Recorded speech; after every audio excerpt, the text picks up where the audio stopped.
Okay, and here's some help on that Algebra 1 topic, K13. Now you're writing compound inequalities when they give you the graph, just going the opposite direction from K12, okay?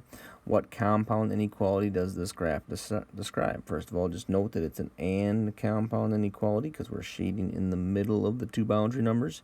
And take a look, we have -3 and +1, right? So as you look at your numbers down there, first of all, -3 and +1 are all options, so it's tough to discern right now which one it is, but take a look. Some more information. Ooh, this is a closed circle, and this one's open, okay? Well, then I should be looking for, an equal to sign next to the -3. Well, this one's definitely out then, and this one's definitely out, so now I'm looking at these two. It's got to be one of these two right here, and if I look at the one, it has an open circle, so that's got to be this option right here, -3 is less than or equal to x. The solution's in the middle, which is less than 1. So that would be my option, okay? I've got another one right here right below it.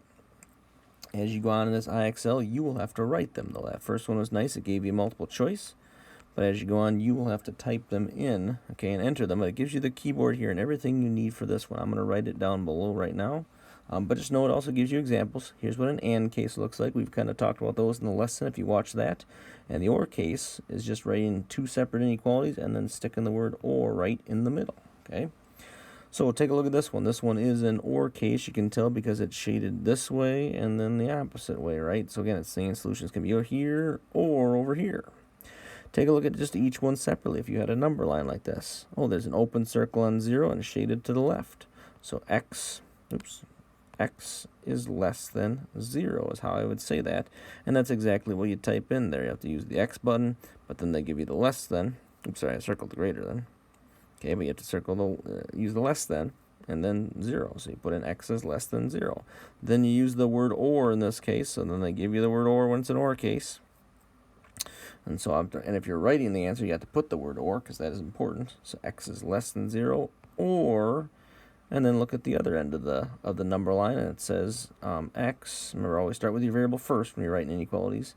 Is greater than or equal to 4. Okay, so I would have x is less than 0, or x is greater than or equal to 4 as my compound inequality. I would type all that in and hit submit. Okay, just a couple more examples here. Here is another OR case, so I'll go through one more of these. Again, with the OR cases, first of all, recognize by the graph and even make a note to yourself, oh, that's an OR case. So again, you're going to have two different inequalities, and you'll have the word OR in between them.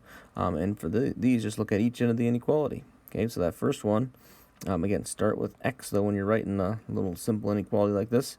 X, and then you're talking about numbers that are less than or equal to, because I got the closed circle. And the key number is -53. That's got the circle on it. So x is less than or equal to -53. Or you need that word in between, so make sure you hit that on when you're actually typing it in.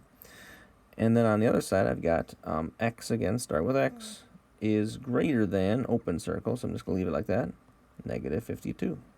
So there's my OR case for this one. That's all the things that I would type in. X is less than or equal to. And again, it's got all the signs that you would need. So you type in your numbers, what you need. It's got the greater than or equal to signs if you need. It's got the other inequalities. And it's got the words you need too. Okay. You go down to this last one. And this one is back to an AND inequality. Okay, and I can tell again because it's shaded in the middle. And this one I got to type in. I would encourage you to use this format then. Okay, use the boundary numbers because it looks just like the graph. The outside numbers are the boundary numbers, and x goes in the middle. So take a look. The lowest number is -3, so I'm going to write that first, okay? And then 0 is on the far right, so I'm going to put that on the outside. When I'm writing these AND cases, this is the best way I've seen to set these up. If you can do it another way, that's totally fine. But here's the way that I've suggested and seen many people be successful like this, okay? It's not the only way, but it's one good way that works. There's my boundary numbers, -3, 0, so I have those on the outsides, just like it looks on the graph, really, and then the x values are in the middle, just like it looks like. Then I get my alligators, my inequalities in here, okay, they're both going to face the same way. And again, if I've written it left to right with the smallest number on the left and the bigger number on the right, then they'll be less than signs. And then do I need to put an equal to sign under either one? Not this one, but yes, the 0, I need to have an equal to sign as well.